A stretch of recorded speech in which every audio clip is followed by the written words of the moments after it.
তৃণমূলের শিক্ষক নেতার বাড়িতে আয়কর হানা। জেলার তৃণমূল প্রাথমিক শিক্ষক সেলের সভাপতি জয়দেব আর্যের বাড়িতে আয়কর দফতরের লাগাতার তল্লাশি। তুফানগঞ্জের মাস্টারপাড়ার বাসিন্দা ওই শিক্ষক নেতা হঠাৎ আয়কর হানা ঘিরে এলাকায় চাঞ্চল্য ছড়িয়েছে। তৃণমূলের শিক্ষক নেতার বাড়িতে আয়কর হানা। গতকাল দুপুর থেকে লাগাতার তল্লাশি চালাচ্ছে আয়কর দফতর। জেলার তৃণমূল প্রাথমিক শিক্ষক সেলের সভাপতি জয়দেব আর্য তার বাড়িতে আয়কর দফতরের লাগাতার তল্লাশি চলছে গতকাল দুপুর থেকেই। তুফানগঞ্জের মাস্টারপাড়ার বাসিন্দা ওই শিক্ষক নেতা এবং হঠাৎ করেই আয়কর হানা ঘিরে রীতিমতো এলাকায় চাঞ্চল্য ছড়িয়েছে।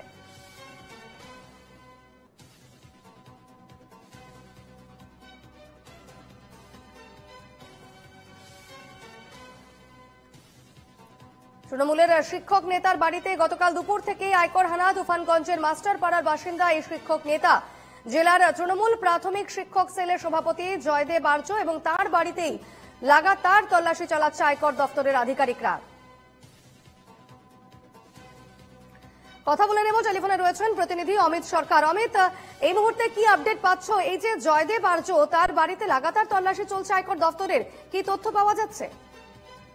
দেখো দীপনা, তোমাকে জানিয়ে রাখি যে এই যে তুফানগঞ্জ 1 নম্বর তৃণমূল শিক্ষক রয়েছেন জয়দেব আর্য, তার বাড়িতে কিন্তু গতকাল থেকে কিন্তু আয়কর ডিপার্টমেন্ট যারা হচ্ছে তারা কিন্তু তাদের রেড করে মূলত এই ঘটনাটা ঘিরে কিন্তু একটা চাঞ্চল্যকর পরিস্থিতি সৃষ্টি হয় এবং তুফানগঞ্জ 1 নম্বর ওয়ার্ডের মাস্টারপাড়া এলাকার সেই জয়দেব আর্যর বাড়ি গতকাল দুপুরে কিন্তু তারা আছেন এবং 5-7 জন যে আয়কর দপ্তর কর্মীরা আছে তারা আছেন এবং কিন্তু আজ সকাল অব্দি তার বাড়িতে কিন্তু সেই তদন্ত চলে এবং বেশ কিছু কিন্তু নোটিশ দেখা গেছে যে জেরক্স করতে কাগজপত্র বহু দেখা গেছে।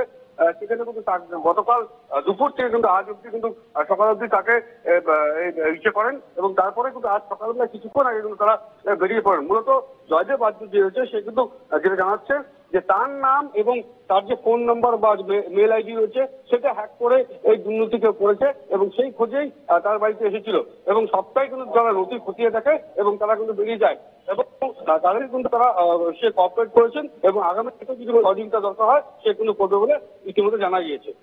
বেশ, সেদিকে নজর রেখো। ধন্যবাদ অমিত।